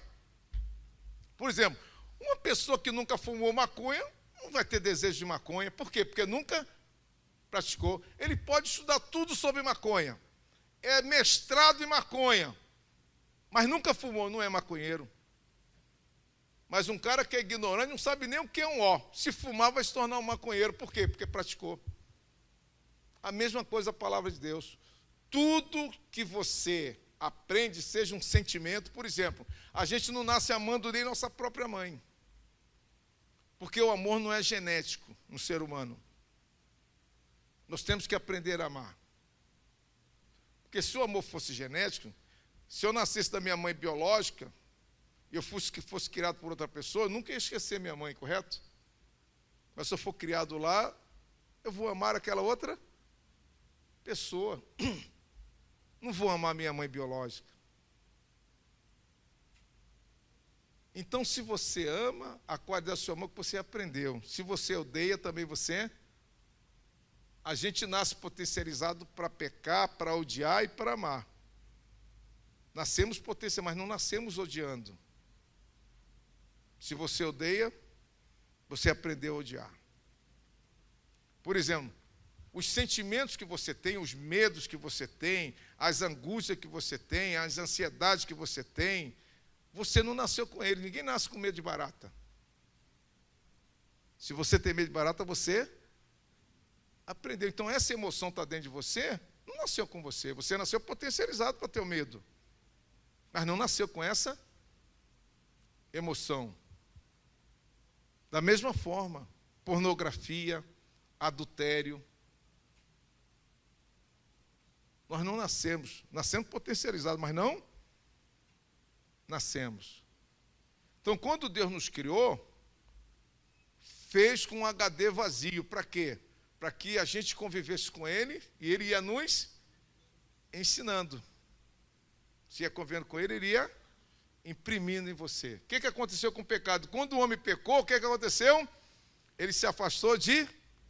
Pronto. Ele não pôde mais aprender a verdade sobre si mesmo. Porque nós não fomos criados à nossa imagem, nós fomos criados à imagem de Deus. Então você não nasceu para ser parecido com você. Você nasceu para ser parecido com Deus. Nós nascemos para sermos homens à imagem de... As irmãs nasceram para serem mulheres à imagem de Deus. Então quem não encontrar Deus está perdido de si, que só tem um modelo nesse universo que atende à nossa exigência de ser. E o que a imagem faz? Você se coloca em frente ao espelho. O que a imagem faz? Você levanta a mão, a imagem faz isso, não é isso? Você pula a imagem. Então era para a gente fazer exatamente o que Deus faz. Porque somos a imagem. Se Deus não mata, não é para a gente matar. Se Deus não adultera, não é para mim, porque eu sou a imagem. Mas como não tivemos Deus, nem o sistema dele como modelo, mas o sistema do... Então a gente faz o que o diabo mata, entendeu? A gente mata porque Satanás mata. Mente porque Satanás mente. Adultera porque o Satanás, o sistema dele, ensina a gente a adulterar. Então, mas agora você nasceu de novo. E vem o versículo 23. Vamos ler o versículo 23? Todos juntos. E vos renovei no espírito vosso em mudar o meu entendimento. Se tudo que eu entendia sobre a vida era segundo o mundo, segundo meus desejos e meu pensamento, agora eu vou mudar o meu entendimento. Agora eu vou interpretar a vida segundo a verdade. O que Deus diz de mim? Eu sou uma pessoa maravilhosa. Mas lá na escola todo mundo me chamava de burro, ignorante, imbecil, cara feio, que ninguém gosta de você. É só a opinião deles. Mas eu sou, na verdade, o que Deus diz que eu sou. Então eu vou apagar aquelas coisas que me disseram para mim lá no sistema do diabo e vou assumir. Isso aqui é fé, gente. Isso que é viver pela palavra. É você assumir exatamente isso. Então, se você que está aqui, você não gosta de você, porque você aprendeu da maneira errada. Então, agora comece a reformular o seu entendimento e se aceitar do jeito que Deus diz que você é. E não continue mais com esse problema de baixa autoestima, tendo vergonha de você mesmo, porque você ofende a Deus. Deus não errou em ter feito você desse jeito. Porque tudo que Deus faz é perfeito. Ele não erra. Foi o diabo que meteu isso em você. Então, se livre dessa cultura maldita. E assume o pensamento de Deus. Se você acha que ninguém te ama, porque você sofreu, foi abandonado, preste atenção. Essas pessoas eram para ser apenas instrumento na sua vida. Mas quem te ama verdadeiramente é Deus, um Pai que nunca te traiu. nunca abusou de você e nunca vai abusar. E nunca vai te rejeitar. Então se encha do amor dele, se satisfaça do amor dele e cure o seu coração.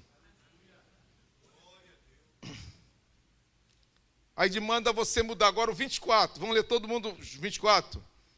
E vos revistais do novo, que segundo Deus é criado em verdadeira justiça, procedente da verdade. Está vendo? Agora eu vou me refazer nesse novo homem, porque eu fui criado em justiça e retidão procedente da verdade. Tem versão que só diz santidade, né? Mas uma versão que diz de acordo com a... E o que é a verdade, gente? A palavra de Deus é a palavra que cura. É essa verdade que vai curar você e vai consertar seus sentimentos, sua maneira de pensar doentia, disfuncional, que faz você ficar doente, estressado, preocupado. E quando você vai conhecendo, você vai praticando, essa palavra, ela precisa entrar em você. E para a palavra entrar em você, tem que praticar, gente. Sem prática, a razão é importante. O espírito, a razão é um instrumento do espírito, mas pode ser um instrumento da carne também. A razão, ela é neutra, a inteligência, ela é neutra. Se eu quiser matar alguém, minha inteligência vai estar ao serviço de matar, não é isso? Mas se eu quiser salvar, ela também vai procurar salvar. Então a inteligência é necessário, quando você examina a palavra de Deus, para você saber que essa palavra é a palavra de... Aí você usa a compreensão, correto? Mas depois que você tem certeza da palavra, você agora tem que botar a palavra no seu... E como é que ela vai para o HD? Através da prática. Aí quando ela entra no HD, que ela se torna um hábito, aí que a fé se torna genuína. Entendeu? Porque essa fé que está no coração, ela não duvida. Enquanto essa fé estiver na razão, que a razão, o objetivo dela é essa questionar. Por isso que veja lá em Romanos capítulo 10, por favor. Por isso que a Bíblia diz isso aqui, ó. Quando fala da fé, ele fala sobre a lei, ele fala a lei, olha só, ela fala dos princípios que vêm da lei e os princípios que vêm da fé. Romanos capítulo 10. Vamos partir do 5, diz assim, Romanos 10, 5. Ora, Moisés descreve a justiça que é pela lei, dizendo, o homem que fizer essas coisas viverá por ela. Então você pode escolher viver seguindo a lei. Se você segue a lei, você está seguindo um sistema externo, que a lei está fora de você. Só que a lei, ela não admite falhas. Ou você vive 100% ou não. Então ninguém consegue viver pela lei, correto? Então Moisés diz que você tem que viver pela lei. Mas o que diz a fé? A fé, versículo 6.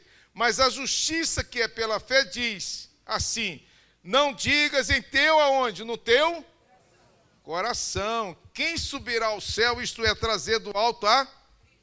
Essa fé que não está no coração, ela não questiona se Jesus é Deus ou não. Jesus é Deus. Não tem dúvida. Jesus veio do... Não tem questionamento. Você responde no... Porque está no... Porque não depende da sua razão, está vendo? Assim como eu peco no automático, eu também vou falar a verdade no automático. Vou viver a verdade porque está lá dentro de mim. E continua aqui. Versículo 8. Mas o que não subirá ao céu, quer dizer, a Bíblia diz que Jesus é Deus, se fez carne e habitou e morreu na cruz, veio do céu. É o testemunho de Deus, correto? Agora, como é que foi isso? Como é que pode ele nascer de uma virgem? Não interessa, eu creio do jeito que está escrito. Essa justiça que vem da fé. Ah, ele morreu e ressuscitou, foi para o céu. Como é que isso aconteceu? Aí fica os caras querendo dizer que Jesus não morreu, ele ficou meio desmaiado. Não, ele morreu e Ressuscitou.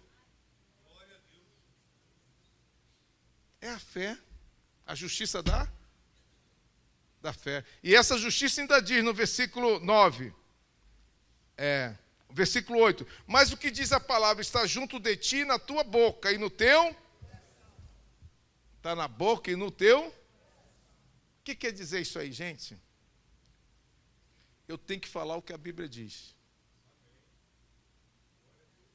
Entendeu? Eu olho uma coisa, o que eu estou olhando está me dizendo uma coisa. Mas o que a Bíblia diz acerca disso que eu estou olhando? Então eu digo o que a Bíblia diz, não o que eu estou olhando. Quando diz lá em Hebreu, manter firme a confissão da vossa esperança. É isso. Eu não vou falar o que eu estou sentindo. Eu vou falar o que Deus está. Isso quer dizer, está na tua boca e no teu coração. Mas eu estou vendo, não é nada disso. Eu não vivo por vista, eu vivo por fé. Eu vivo por fé, não vivo pelo que eu estou vendo, não vivo pelo que estou sentindo. Eu vivo por fé. E a fé diz que, entendeu? Isso que é viver por fé.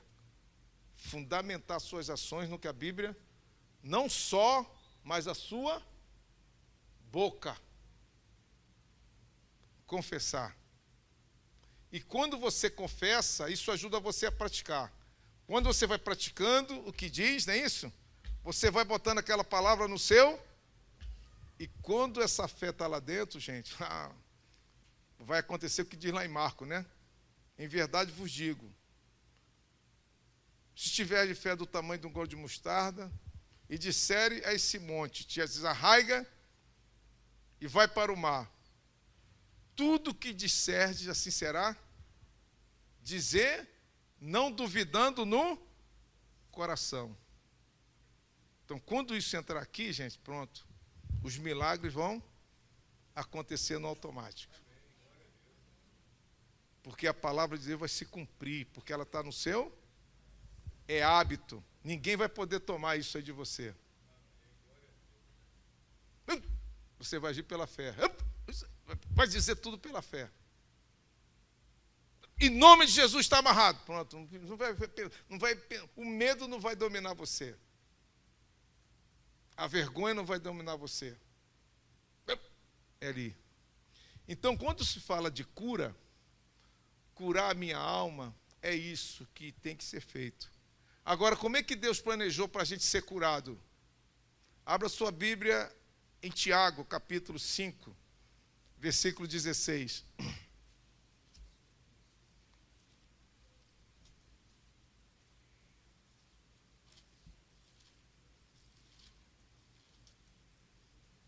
Vamos ler todo mundo juntos? Olha só. Vamos ler todo mundo juntos? Leamos. Confessai vossas culpas uns e orai uns para que... E a oração feita por um justo pode muito em seus... Olha só, então Deus está dizendo que para você ser curado desses hábitos, você deve procurar um irmão usado pelo Espírito Santo e confessar. Para que eu vou confessar o irmão? Para ser curado. Então não preciso ir no psicólogo, está vendo? Deus providenciou o próprio Espírito Santo, nos curaria por meio da igreja. É isso que ele está dizendo. Agora veja lá 1 João 1:8. 8 e 9.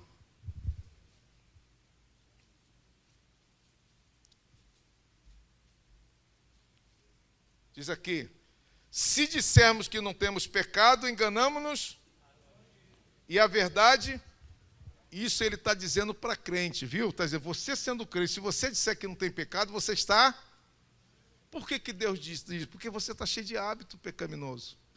E mesmo sem querer, vai pecar. Então não diga que não tem pecado. É isso que ele está dizendo. Não diga que não tem pecado, porque eu sei que você está cheio de maus hábitos aí. E mesmo sem querer, você vai pecar. Então não diga que não tem pecado. Mas eu pequei, Deus, o que é que eu faço? O versículo 9 diz, vamos ler todo mundo junto, 9? Se confessarmos os nossos pecados, Ele é fiel e justo para nos perdoar os pecados. Então, para mim ser perdoado, eu confesso o meu pecado e para ser curado ao irmão, para ele orar por mim e Deus me curar através dele e me orientar através dele.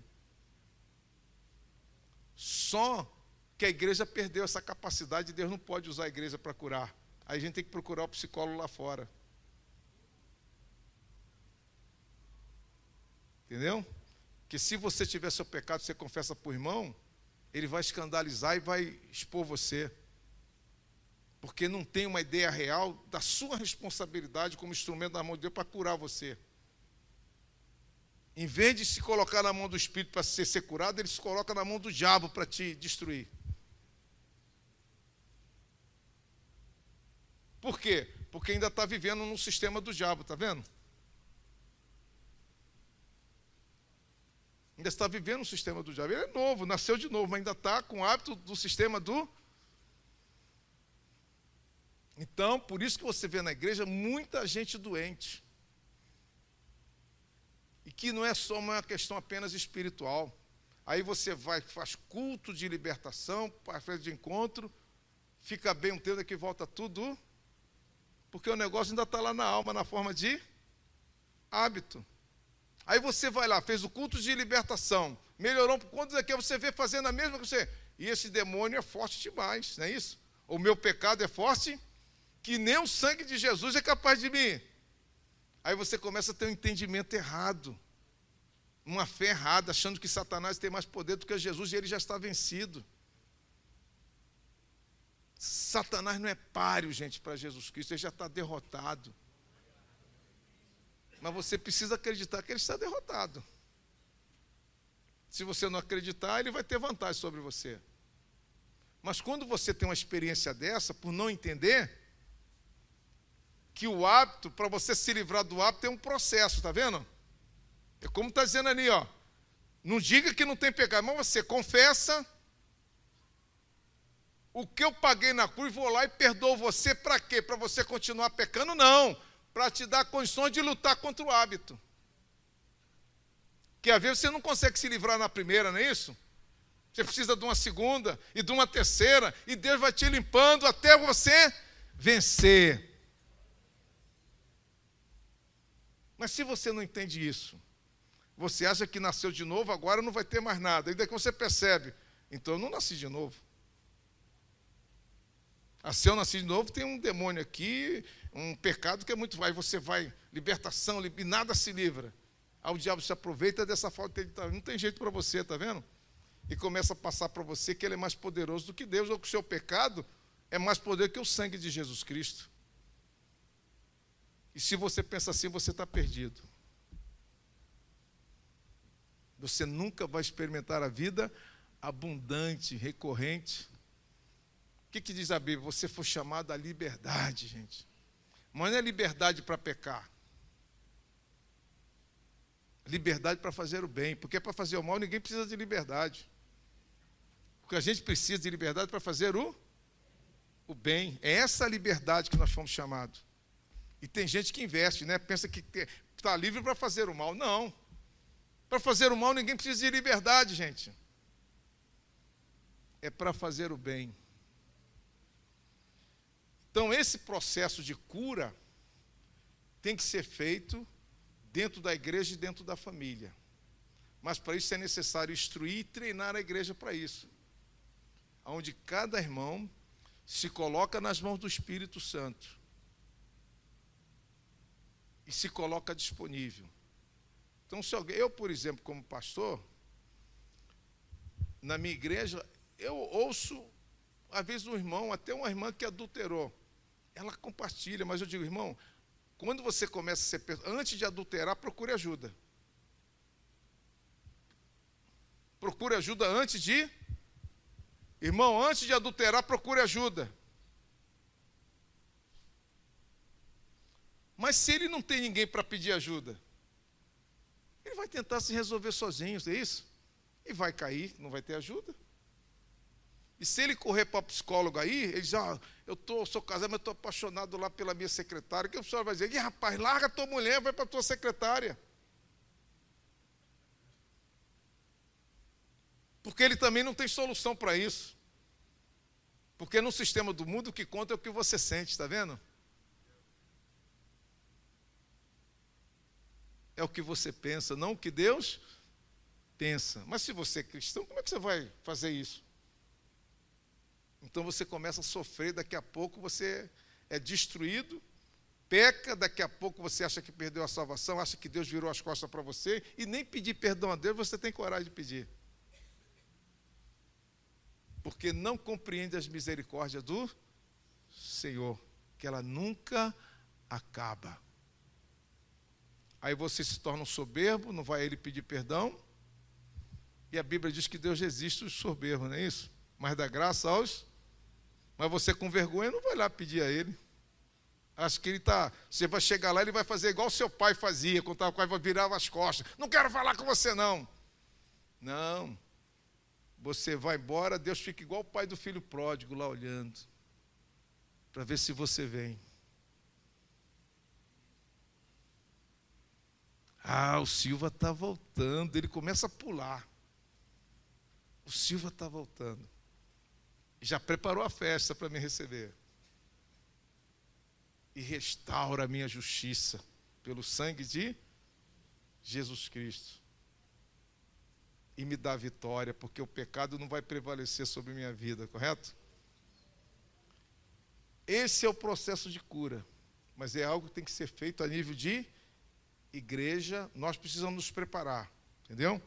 Porque como a gente aprendemos lá, aqui é tudo de novo. Tem que mudar o entendimento e começar a praticar. Às vezes você até sabe, mas se isso ainda não é apto dentro de você, você não vai fazer igual Pedro, vai jurar que vai fazer, mas na hora H não vai fazer. Porque a gente precisa, Deus fez a gente para funcionar pelo hábito. Por quê? O hábito, ele nos ajuda, porque ele libera a sua mente. Mas só que ele também, se você aprender errado, ele vai funcionar errado. Para encerrar aqui, abra lá. Provérbios 4, 23.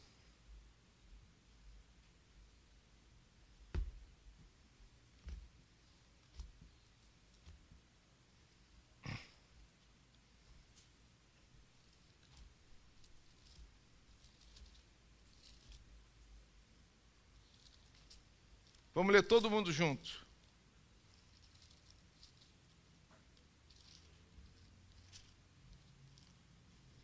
Vamos lá, todo mundo junto? Leamos. Sobre tudo que deves guardar, porque dele... O que eu estou dizendo? Olha, cuidado como você aprende. Cuidado como você... Então guarde o seu coração, que tudo que você aprende vai ser guardado no seu... E você vai começar a viver de acordo com o que você aprendeu. É isso que Jesus diz lá em Mateus 15, não é isso? O que mata não é o que entra pela boca, mas o que sai. Porque do coração que sai é adultério, não é isso? Todo tipo de confusão. Por quê? Porque a pessoa aprendeu. Tudo que você aprende vira hábito. Então Deus está dizendo, olha, cuidado como aprende. E se você usar a palavra de Deus como referência, você nunca vai aprender o errado, está vendo? Vai sempre se encher de coisas maravilhosas. Esse é o projeto de Deus para a nossa caminhada aqui na Terra, que nós fomos chamados para viver eternamente, correto? Para viver no céu, não é isso? E nós temos que aprender aqui. Então esse é o tempo de você limpar o HD. E encher das coisas de Deus para você poder viver no céu, correto? Então nós temos que nos ajudar uns. Por isso que a Bíblia diz, ó, suportai-vos uns... Perdoai-vos uns, admoestai uns, com que finalidade? Para facilitar esse processo. E para facilitar, o que ele diz? Considerai o outro superior a si, porque quando o irmão vir me admoestar, eu tenho que aceitar que é Jesus falando por meio dele. Mas se eu sou orgulhoso, não? Entendeu como é que é? Então a gente precisa aprender esse jeitão. Amém? Pastor?